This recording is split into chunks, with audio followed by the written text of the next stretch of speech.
Episode की starting एक लड़के से होती है जिसका नाम मिजुमी मकोटो था। उसका मानना था एडवेंचर काफी मस्त होती है। वहाँ एक गॉडेस मॉडल को पावर देती है और दूसरी दुनिया के सभी लोग उसे पसंद करते हैं। हीरो क्यूट हीरोइन के साथ एडवेंचर के मजे लेते हैं, पर मिजुमी के केस में ऐसा नहीं था।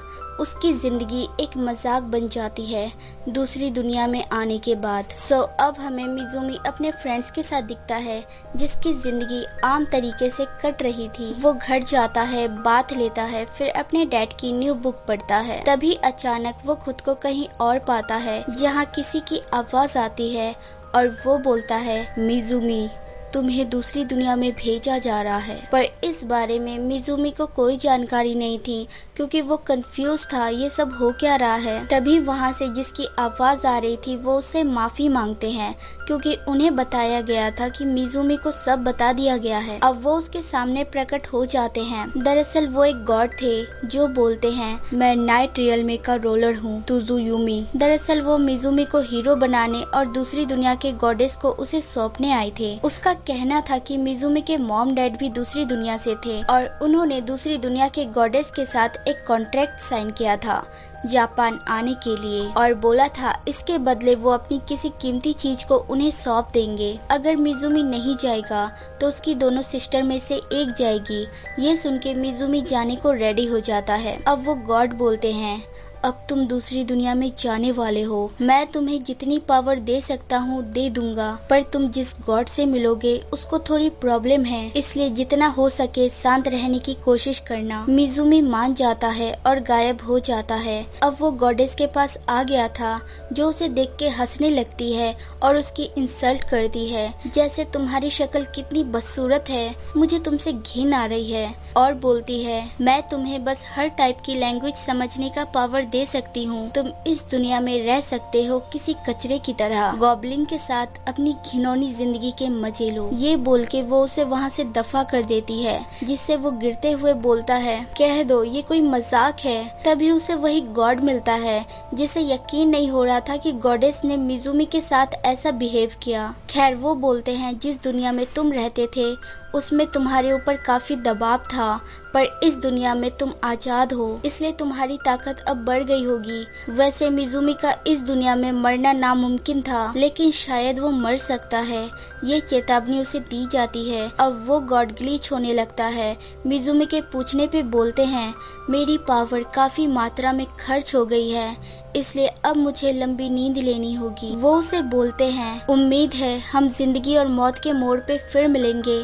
ये बोल के वो गायब हो जाते हैं। अब मिजुमी एक ऐसी जगह गिर जाता है जहाँ दूर दूर तक कोई भी नहीं था, बस तेज धूप थी और ऊंचे ऊंचे माउंटेन थे। उसे चलते चलते लगभग 3 दिन हो चुके थे। उसने खुद के आवाज के अलावा किसी की आवाज नहीं सुनी थी। अब रात हो गई थी। वो खुद को बहुत अकेला फील कर रहा था, इसलिए एक जगह सैड होकर बैठ जाता है। तभी उसे किसी की आवाज आती है जो हेल्प मांग रही थी। वो दौड़ के उस आवाज के पीछे जाता है जहाँ वो 2 सिर वाले डॉग देखता है और कपड़े पहने एक पिग को देखता है। वो हैरान था, पर अकेले रहने से तो अच्छा ही था। डॉग और मिजुमी में भागम भाग होता है, पर मिजुमी उस डॉग से काफी तेज था। तभी मिजुमी उस डॉग पे हमला कर देता है और उसके आर पार हो जाता है। अब मिजुमी सदमे में चला जाता है क्योंकि उसे यकीन नहीं हो रहा था खुद पे। वो पिग आंखों में आंसू लेकर उसे देखती है और भागने की कोशिश करती है। तभी मिजुमी उसे रोकता है और बोलता है, तुमसे मिलके अच्छा लगा, वैसे मैं दयालु और जेंटलमैन हूँ। पिग बोलती है, जेंटलमैन तो बिल्कुल भी नहीं हो। खैर अब मिजुमी बोलता है, मैं यहाँ 3 दिन से भटक रहा हूँ, क्या तुम बता सकती हो यहाँ आसपास लोग कहाँ मिलेंगे। वो बोलती है, ये बिल्कुल बंजर जगह है, यहाँ दूर दूर तक कोई भी नहीं है। इस जगह को वेस्टलैंड बोला जाता है। ये दुनिया के बिल्कुल किनारे पर है। मतलब गॉडेस ने सच में मिजुमी को वेस्टलैंड भेज दिया था। वैसे वो पिग का नाम एमा था। वो खुद को शैन के पास सेक्रीफाइस करने जा रही थी क्योंकि उसका गांव काफी सालों से कोहरे से ढका है, जिस कारण उसके फसलें नहीं उगते।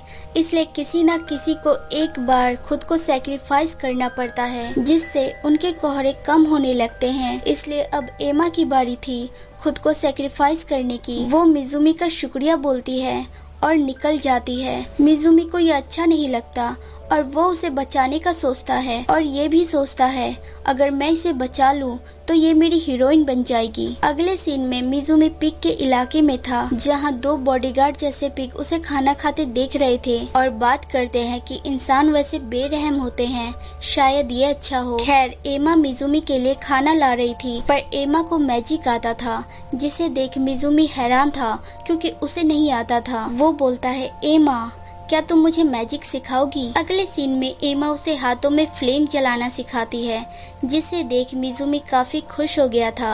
अब वो भी ट्राई करता है और उसका भी जल जाता है जिसे देख वो और खुश हो जाता है। अब बोलता है इसका मैं क्या करूँ? वो बोलती है किसी चीज को इमेजिन करो और अपने टारगेट पे इस फ्लेम को मार दो। वो इमेजिन करता है और उस फ्लेम को ऐसा फेंक के मारता है कि सामने वाली दीवार की धज्जियां उड़ जाती है जिसे एमा मुंह फाड़ के देखती रह जाती है। अब एमा उससे उसका लेवल पूछती है जिसके बारे में उसे कुछ भी पता नहीं था। अब सारे पिग उसे घेर के खड़े थे। एमा बोलती है मिजुमी आपका लेवल 200 नहीं 300 होगा। तभी वो उसे एक पेपर पकड़ने बोलती है जिससे लेवल का पता लगे और मिजुमी का लेवल 1 आता है जिसे देख सारे पिग चले जाते हैं और वो फ्रीज होकर खड़ा रह जाता है। एमा बोलती है क्या मैं आपको और भी स्पेल सिखाऊं? अगली सुबह एमा देखती है मिजुमी गायब था और एक लेटर छोड़ गया था जिसमें लिखा था एमा कल के लिए शुक्रिया, मैं तुम्हारे स्पेल की लिस्ट ले जा रहा हूँ। ये इतनी बड़ी मदद तो नहीं होगी पर मैं शैन का सामना कर लूँगा। ये पढ़ के एमा बोलती है मुझे यकीन नहीं होता। अब वो शैन का सामना करने से पहले अपने पावर को यूज करने का सोचता है और एक फ्लेम बनाता है वो भी बिना बोले और सामने उस फ्लेम को मार देता है जिससे एक ब्लास्ट होता है। वहाँ जाने पे उसे कुछ डीमन टाइप लोग घायल दिखते हैं जो मिजुमी को बोलते हैं शैन तुम्हें छोड़ेगा नहीं, तुमने उसके घर को बर्बाद कर दिया। शैन का गुस्सा अब सच हो जाएगा। ये बोलते हुए वो हवा में रेत की तरह उड़ जाते हैं। मिजुमी ये सब फ्रीज होकर सुनता रहता है। तभी उसके चारों ओर कोहरा फैल जाता है और उसे पीछे 2 बड़ी आँख दिखती है। जब वो ठीक से देखता है तो उसे एक बड़ा ड्रैगन दिखता है जिसे देख मिजुमी के बॉडी से आत्मा निकल जाती है। वो पुतले की तरह उसे देखता रहता है। तभी वो ड्रैगन उस पे हमला कर देता है जिससे वो बच जाता है पर कोहरे की वजह से उसे कुछ दिख नहीं रहा था जिस कारण वो अपने पावर का यूज करता है और उसे चकमा देता है और फायर फ्लेम से उस पे वार कर देता है जिससे ड्रैगन को लग जाती है। अब उसे काफी बार पंच मारता है और उसे गिरा देता है लेकिन कोई फायदा नहीं था क्योंकि लास्ट में वो ड्रैगन के मेमोरी इल्यूजन में डूबता चला गया और यहाँ सीन कट हो गया। अब हमें वो पहले वाला सीन दिखाया जा रहा था जहाँ वो तीर चलाने की प्रैक्टिस कर रहा था। तभी वहाँ हाजीगावा नामक लड़की आ जाती है जो मिजुमी को डेट पे चलने के लिए पूछती है। उसके मना करने पे वो रोने लगती है। दरअसल ये सब इल्यूजन था जो वो ड्रैगन उसे वीक करने के लिए कर रहा था पर वो वीक नहीं होता और अपने होश में आ जाता है जहां वो हाथों में फ्लेम पैदा करके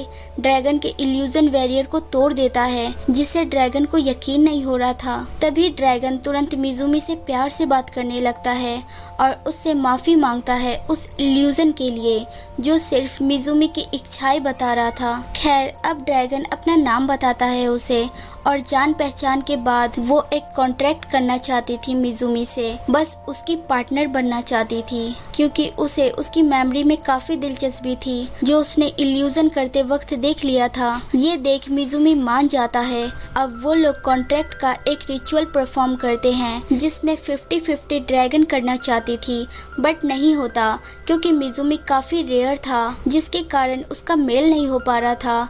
लास्ट में 80-20 ट्राई करने पर हो जाता है लेकिन अब ड्रैगन को एक गुलाम जैसा फील हो रहा था। खैर अब शैन बोलती है मुझे मास्टर के साथ काम करके बहुत अच्छा लगेगा। ये बोलते हुए वो एक लड़की में बदल जाती है जिसे देख मिजुमी बोलता है हीरोइन से ज्यादा हीरो लगती हो।